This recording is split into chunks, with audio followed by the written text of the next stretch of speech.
Hello बच्चों, जो हमने लास्ट वीडियो में किया था वो सोल्यूशन से रिलेटेड मैंने आपको काफी कुछ कॉन्सेप्ट्स बताए थे कि मोलैरिटी क्या है, मोल फ्रैक्शन क्या है और आप उनको कैसे फाइंड आउट कर सकते हैं। तो उसी का चैप्टर को हम कंटिन्यू में रख के सॉल्युबिलिटी के बारे में डिस्कस करेंगे और कौन कौन से फैक्टर अफेक्ट करते हैं सॉल्युबिलिटी को। तो देखो सॉल्युबिलिटी, अगर आप वर्ड सॉल्युबिलिटी वर्ड को देखते हैं तो soluble it means how much solute is dissolved in solvent, उसको क्या बुलाते हैं बच्चों? सॉल्युबिलिटी। तो क्या है? The how much amount of a solute dissolve per unit volume of क्या है बच्चों? Saturated solution. इसकी जो यूनिट है बट एक स्पेसिफिक टेम्परेचर पर ही हम सॉल्युबल करते हैं, क्योंकि आपने देखा होगा कि हमारे पास सॉल्युबिलिटी इंक्रीज हो जाती है कुछ सब्सटेंसेस की अगर टेम्परेचर इंक्रीज या डिक्रीज करते हैं, तो depend on some time temperature also. तो अगर जब हम वर्ड्स यूज करते हैं सॉल्युबिलिटी के लिए, तो सॉल्युबिलिटी क्या है? It is a solute amount per unit volume, कि कितने वॉल्यूम में सॉल्यूट आपने डिसॉल्व किया but at a specific temperature. बच्चों इसकी जो यूनिट है सॉल्युबिलिटी की वो है मोल पर लीटर, क्योंकि मोल मतलब क्या है? Number of moles. किसके नंबर ऑफ मोल्स डिसॉल्व कर रहे हैं हम? वॉल्यूम में सॉल्यूट के नंबर ऑफ मोल्स को डिसॉल्व कर रहे हैं, तो इसकी यूनिट क्या हो गई? मोल पर लीटर। तो बच्चों हम ऑब्जर्व करेंगे कि कौन कौन से ऐसे फैक्टर हैं, what are the factors which affect the solubility. तो फर्स्ट जो बच्चों हमारा फैक्टर है वो है nature of a solute and solvent. Dissolve करने से पहले हमें देखना है कि सॉल्यूट का नेचर क्या है और जिसमें हम डिसॉल्व कर रहे हैं उसका नेचर भी कैसा है, क्योंकि विदाउट नेचर जाने हम कैसे डिसॉल्व करेंगे, वी आर नॉट अवेयर कि वो डिसॉल्व होंगे या नहीं होंगे। सेकेंड जो फैक्टर है बच्चों वो है आपका टेम्परेचर। मैंने आपको बताया कि कुछ कंपाउंड्स ऐसे हैं जिनका आप टेम्परेचर अगर इंक्रीज करते हो तो उससे क्या होगा? सॉल्युबिलिटी भी इंक्रीज हो जाएगी। लेकिन कुछ ऐसे हमारे पास कंपाउंड्स हैं, अगर आप टेम्परेचर लो करते हैं तो सॉल्युबिलिटी इंक्रीज होती है, अदरवाइज हाई टेम्परेचर करने से उनकी सॉल्युबिलिटी डिक्रीज हो जाती है। और जो थर्ड फैक्टर है वो हमारा प्रेशर पर इफेक्ट करता है, कि हमारा जो सॉल्युबिलिटी है बच्चों वो डायरेक्टली प्रोपोर्शनल टू प्रेशर है। अब हम वन बाय वन जो है ईच फैक्टर को डिस्कस करते हैं। तो फर्स्ट जो हमारा फैक्टर है nature of solute and solvent. तो कुछ हमारे पास ऐसे कंपाउंड्स हैं बच्चों जो सॉल्यूट और सॉल्वेंट इजीली मिक्स होकर एक सोल्यूशन बना देते हैं। तो आपने स्टडी किया होगा लाइक डिसॉल्व लाइक। तो लाइक डिसॉल्व लाइक मींस क्या है कि यहाँ पोलर और नॉन पोलर की लैंग्वेज में मैं एक्सप्लेन करूंगी कि जो पोलर कंपाउंड्स यानी पोलर जो आपके सॉल्ट्स हैं वो पोलर में ही इजीली डिसॉल्व हो जाते हैं, और जो नॉन पोलर है बच्चों वो नॉन पोलर में इजीली डिसॉल्व हो जाते हैं। तो जैसे आपने जनरली एग्जांपल्स पढ़े होंगे कि NaCl सॉल्ट जो हमारा डिसॉल्व हो जाता है किसके अंदर? इजीली वाटर में। तो हमारा जो NaCl है बच्चों वो भी पोलर है। कैसे पोलर है ये सुने, क्योंकि हमारे पास जहां दो डिफरेंट चार्जेस हैं, पॉजिटिव और नेगेटिव, दोनों चार्जेस मिलकर क्या बनाएंगे? पोलर कंपाउंड्स बनाते हैं। तो जो Na+ है वो आपका पॉजिटिव में आ गया और Cl क्या है? नेगेटिव है। इन दोनों के बीच में जो फोर्स ऑफ अट्रैक्शन है वो कौन सा बॉन्ड बनाता है? आयनिक बॉन्ड बनाएगा, और जो आयनिक बॉन्ड है वो क्या फॉर्म करता है? पोलर कंपाउंड्स बनाएगा। सेम बच्चों ऐसे ही जो वाटर है, वाटर भी क्या है? पोलर कंपाउंड्स है। तो हम जब NaCl को वाटर में डिसॉल्व करते हैं तो it means like dissolve like, यानी पोलर पोलर में डिसॉल्व हो रहा है। सेम अगर हम नॉन पोलर का एग्जांपल लेंगे तो उसमें आप देखेंगे कि एसीटोन है, एसीटोन को आप ईथर में या एसीटोन को आप बेंजीन में डिसॉल्व कर सकते हैं, क्योंकि दोनों का नेचर कैसा है बच्चों? नॉन पोलर है दोनों का नेचर। तो ये हमारा फर्स्ट हो गया nature of solute and solvent. इसको अपने ऑन सिंपल वर्ड्स में लिखिए like dissolve like, polar dissolving polar, non polar dissolving non polar. अभी जो सेकंड फैक्टर है बच्चों वो हमारा किस पे है? टेम्परेचर पर। तो अभी हम जो सेकंड टॉपिक है वो डिस्कस करते हैं, सेकंड फैक्टर हम डिस्कस करते हैं। तो बच्चों हम सेकंड जो डिस्कस कर रहे थे इफेक्ट ऑफ टेम्परेचर। तो कैसे टेम्परेचर हम किस सॉल्युबिलिटी पर इफेक्ट करता है। तो बच्चों कुछ ऐसे सब्सटेंस हैं जिसमें से टेम्परेचर रिलीज हो जाएगा तो उनकी सॉल्युबिलिटी रिलीज हो जाती है, यानी सॉल्युबिलिटी कम हो जाती है। और अगर टेम्परेचर राइज करते हैं तो सॉल्युबिलिटी डिपेंड, इसका मतलब सॉल्युबिलिटी डिपेंड करती है किस पर, प्रोसेस। कौन से प्रोसेस पर डिपेंड करती है बच्चों, एक्सोथर्मिक और एंडोथर्मिक प्रोसेस पर डिपेंड करती है हमारी सॉल्युबिलिटी। तो सॉल्युबिलिटी इफेक्ट ऑफ टेम्परेचर के अकॉर्डिंग अगर हम देखते हैं तो depend on enthalpy of solutions. तो एंथैल्पी ऑफ सॉल्यूशंस में अगर आप एग्जांपल में लेंगे तो KCl जो हमारे पास कंपाउंड है, उस KCl कंपाउंड को अगर आप वाटर में डिसॉल्व कर रहे हैं बच्चों, तो उस केस में एंडोथर्मिक प्रोसेस होता है। इट मींस हीट क्या होती है, एब्जॉर्ब होती है। और जब हमारी हीट एब्जॉर्ब होगी तो इसका मतलब क्या है, टेम्परेचर भी इंक्रीज हो रहा है। इंक्रीज होने से टेम्परेचर क्या हो रहा है, हीट और इंक्रीज हो रही है और इंक्रीज हो रही है, और धीरे धीरे सॉल्युबिलिटी भी क्या हो रही है बच्चों, इंक्रीज हो रही है। ली चैटलियर ने बताया था कि जैसे जैसे टेम्परेचर राइज होता है तो वैसे वैसे सॉल्युबिलिटी भी इंक्रीज होती है। इसका मतलब क्या है बच्चों कि हीट जो है वो क्या कर रही है, वो स्ट्रेस डाल रही है। किस चीज के ऊपर स्ट्रेस डाल रही है कि हमारा सोल्यूशन कैसा हो जाए, सैचुरेटेड सॉल्यूशन हो जाए। सैचुरेटेड सॉल्यूशन क्या होता है कि मैक्सिमम जो आपका अमाउंट ऑफ ए सॉल्यूट है वो उसके अंदर डिसॉल्व हो जाए। किसके अंदर, सॉल्वेंट के अंदर।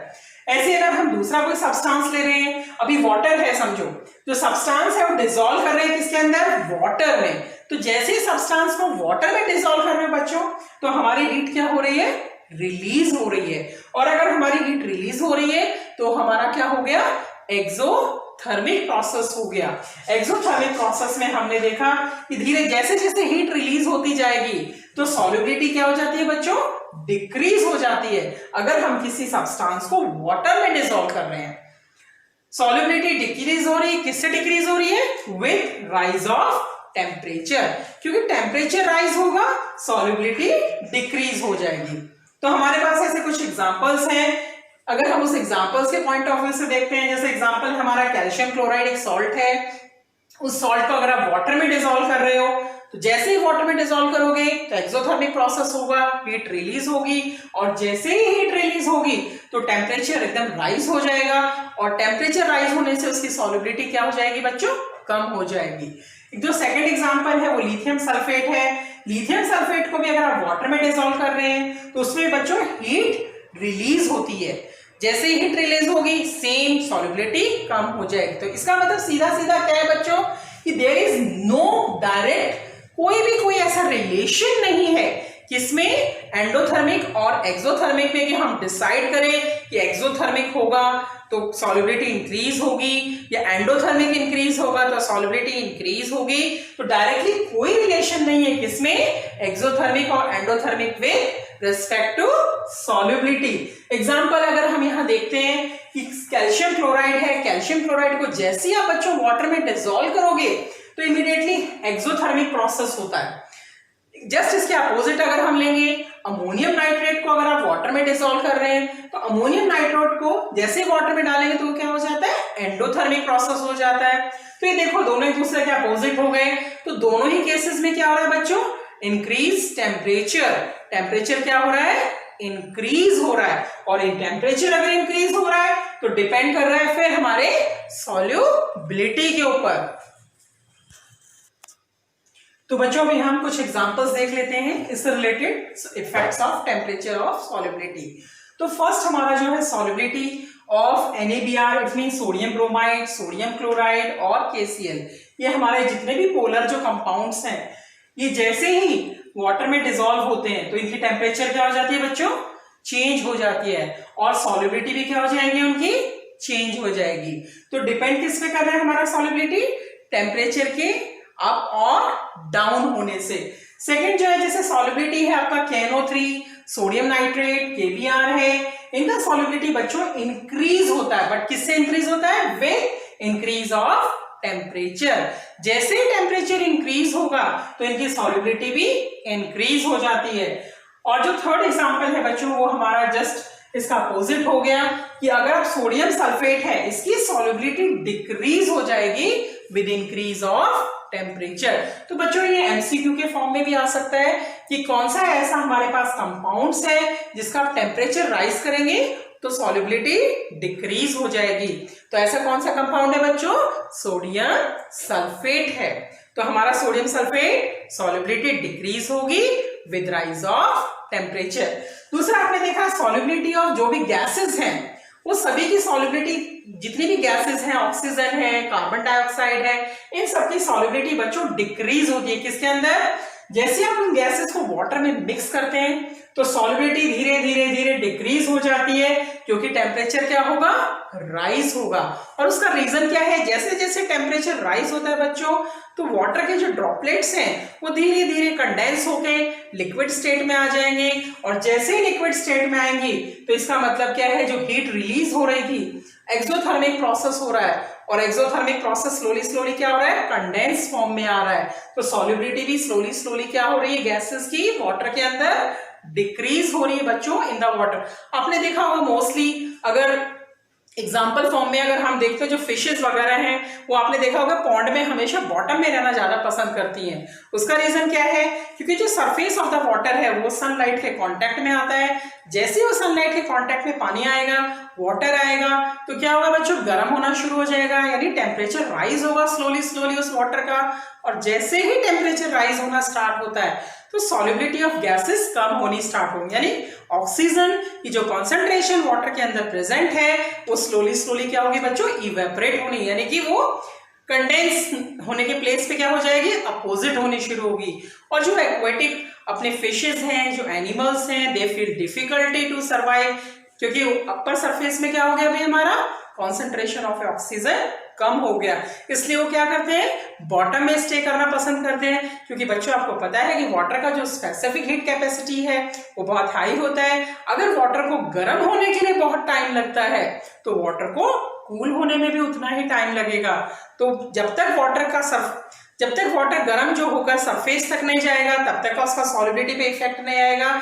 इसलिए जितने भी फिशेस हैं या एक्वेटिक एनिमल हैं, they always want to stay only the bottom of, it means surface के ऊपर रहना पसंद नहीं करेंगे। वो किस पे रहना पसंद करते हैं? Bottom of the ponds, river, lake, ताकि उनको ऑक्सीजन या अदर गैसेस है वो इक्वल अमाउंट्स में मिलती रहें। तो सॉल्युबिलिटी बच्चों, हमने सेकेंड इफेक्ट पढ़ा हमारा कि कैसे टेम्परेचर इफेक्ट करता है हमारे सॉल्युबिलिटी को। जो थर्ड जो है हमारा बच्चों अभी प्रेशर के ऊपर है। जो थर्ड है प्रेशर, तो प्रेशर से रिलेटेड अगर हम करेंगे अभी थर्ड जो हम इफेक्ट पढ़ रहे हैं सॉल्युबिलिटी का, वो है इफेक्ट ऑफ प्रेशर बच्चों।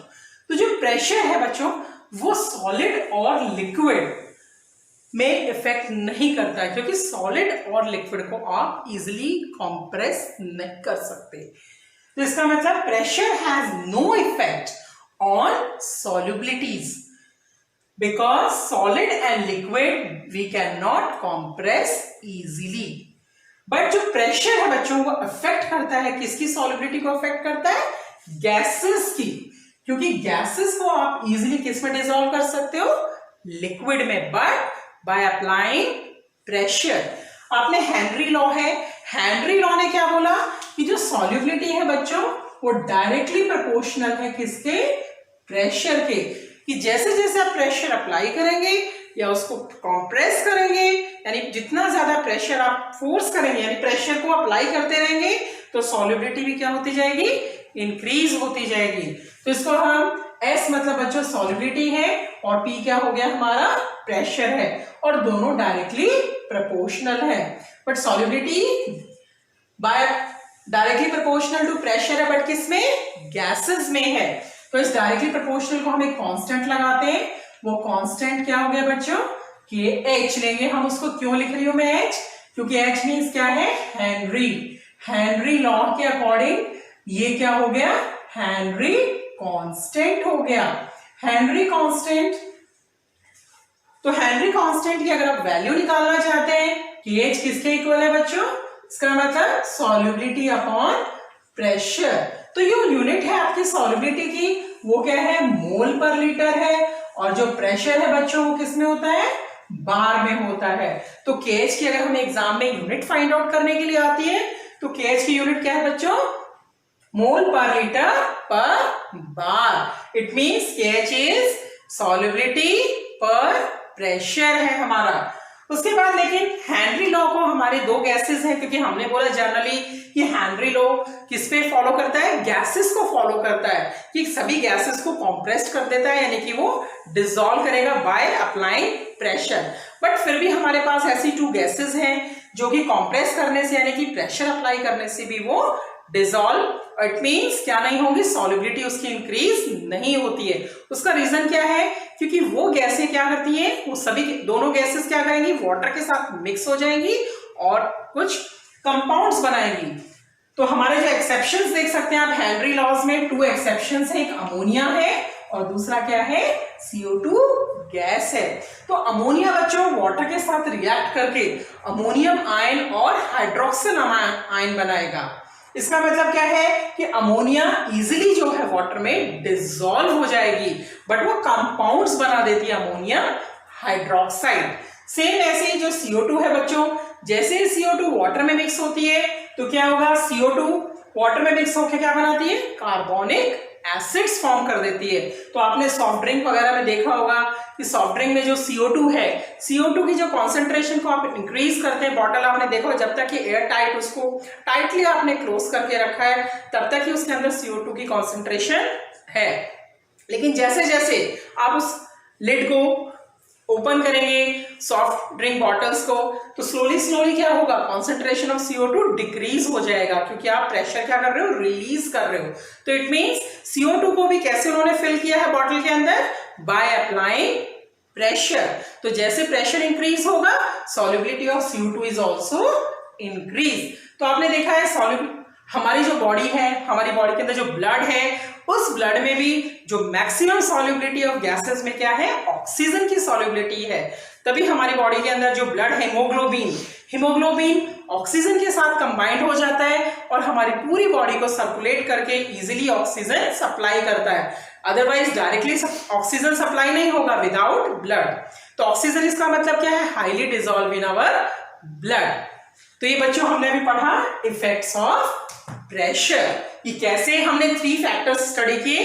फर्स्ट हमने फैक्टर कौन सा स्टडी किया बच्चों, नेचर ऑफ सॉल्यूट और सॉल्वेंट। सेकंड हमने पढ़ा इफेक्ट्स ऑफ टेम्परेचर, और जो थर्ड हमने स्टडी किया बच्चों, इफेक्ट्स ऑफ प्रेशर के ऊपर स्टडी किया।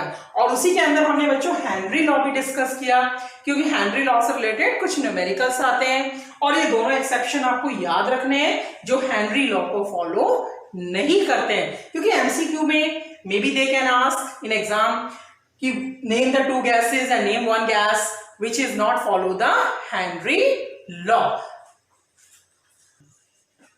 तो बच्चों अभी हम एक न्यूमेरिकल कर लेते हैं, हेनरी लॉ से रिलेटेड है जो। तो न्यूमेरिकल में क्या है बच्चों, मैं रीड कर रही हूं, देखो इधर। Fish generally needs oxygen concentration in water at least 3.8 milligram per liter for survival. It means fish को कितना concentration चाहिए survive करने के लिए, 3.8 milligram per liter. What partial pressure of oxygen above water is needed for survival of fish. तो हमें क्या find out करना है बच्चों, पार्शियल प्रेशर फाइंड आउट करना है of oxygen about water that is required for the survival of a fish. तो हम देखेंगे इसमें हमें क्या क्या और गिवन भी है बच्चों लिस्ट में कि सॉल्युबिलिटी दी है ऑक्सीजन की in water at 0 degree Celsius और 1 एटमॉस्फेरिक पार्शियल प्रेशर पर क्या है सॉल्युबिलिटी ऑक्सीजन की 2.2 into 10 raised to power -3 milliliter per ml per liter।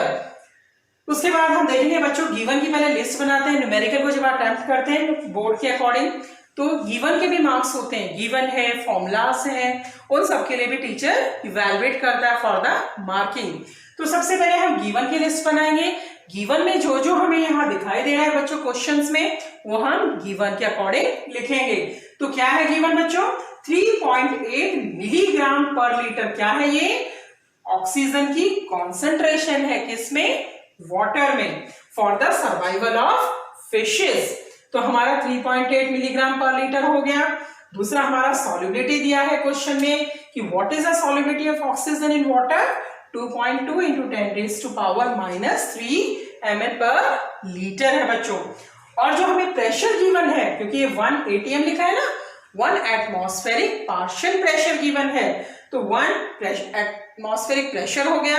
बच्चों हम एटमॉस्फेरिक प्रेशर को बार में कन्वर्ट करेंगे, क्योंकि मैंने आपको अभी यूनिट बताई थी थोड़ी देर पहले कि क्या होता है, मोल पर लीटर बार में जाती है यूनिट, किसकी, सॉल्युबिलिटी की।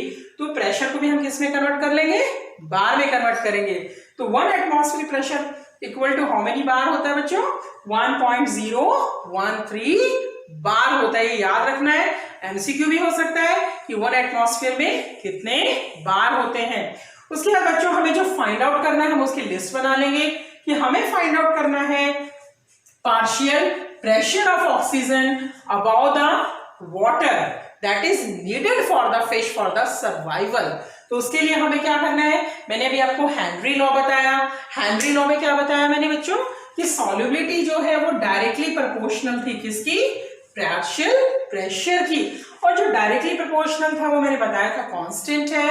वो कांस्टेंट क्या है बच्चों, हेनरी कांस्टेंट है। तो देखो इस न्यूमेरिकल में कहीं भी हेनरी कांस्टेंट की वैल्यू गिवन नहीं है, अदरवाइज क्या होना चाहिए था, गिवन होनी चाहिए थी कांस्टेंट। तो हम सबसे पहले क्या करेंगे, हेनरी लॉ की जो कांस्टेंट की वैल्यू है वो फाइंड आउट करेंगे अकॉर्डिंग टू सॉल्युबिलिटी और प्रेशर। तो बच्चों जो सॉल्युबिलिटी गिवन है हमें क्वेश्चन में 2.2 × 10⁻³ डिवाइड बाय प्रेशर, और प्रेशर मैंने आपको बताया कि मैंने किस में कन्वर्ट कर लिया था बच्चों, बार में कन्वर्ट कर लिया था। तो इसको जब आप कैलकुलेट करते हैं तो इससे आपकी हेनरी कांस्टेंट की वैल्यू आ जाएगी।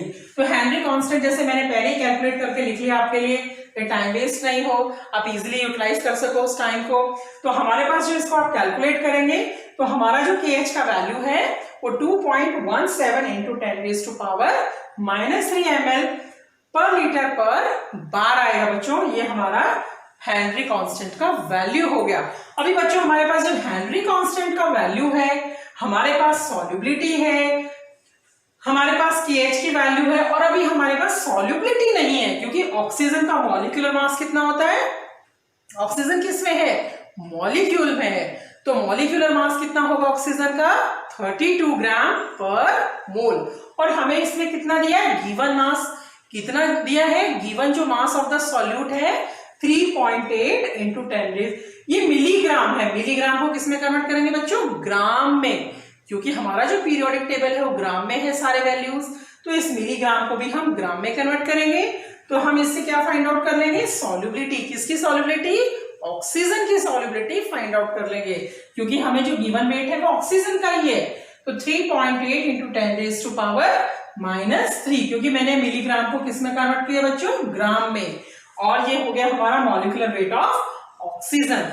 जब आप इसको कैलकुलेट करेंगे तो इससे हमारी सॉल्युबिलिटी आ जाएगी ऑक्सीजन की। तो हमने जैसे पहले ही कैलकुलेट करके लिख लिया, तो क्या है हमारी जो सॉल्युबिलिटी, 1.19 × 10⁻⁻⁴ मोल पर लीटर है। तो ये हमारी सॉल्युबिलिटी आ गई बच्चों। बट हमें क्वेश्चन में क्या फाइंड आउट करना है, हमें तो पार्शियल प्रेशर फाइंड आउट करना है। तो पार्शियल प्रेशर के लिए हम फिर से हेनरी लॉ लगाएंगे। तो हेनरी लॉ के अकॉर्डिंग प्रेशर इक्वल टू क्या हो जाएगा, सॉल्युबिलिटी अपॉन हेनरी कांस्टेंट। तो सॉल्युबिलिटी क्या है बच्चों, यहाँ 1.19 × 10⁻⁻⁴ डिवाइड बाय जो हमारा हेनरी कांस्टेंट आया था 2.17 × 10⁻⁻3। जब आप इसको कैलकुलेट करते हैं बच्चों, तो कैलकुलेशन करने के बाद जो हमारा आंसर आता है 0.0548, और प्रेशर क्या है, बार में आ जाएगा।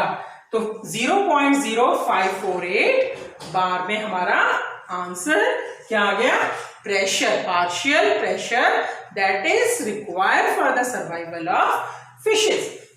तो बच्चों आज का जो हमारा लेक्चर था वो main solubility, factor affecting solubility, Henry law, और उससे रिलेटेड हमने छोटा सा न्यूमेरिकल लिया था बच्चों कि कैसे हम पार्शियल प्रेशर या सॉल्युबिलिटी को कैसे यूज करके न्यूमेरिकल फाइंड आउट कर सकते हैं। तो बच्चों जो हमारा नेक्स्ट वीडियो होगा उसमें हम क्या यूज करेंगे, वेपर प्रेशर इन लिक्विड्स में स्टडी करेंगे, रॉल्ड्स लॉ के बारे में स्टडी करेंगे, और आइडियल सोल्यूशन और नॉन आइडियल सोल्यूशन के बारे में देखेंगे। तो बच्चों नेक्स्ट वीडियो का वेट करें। Thanks for watching, stay tuned for the next lecture. Thank you.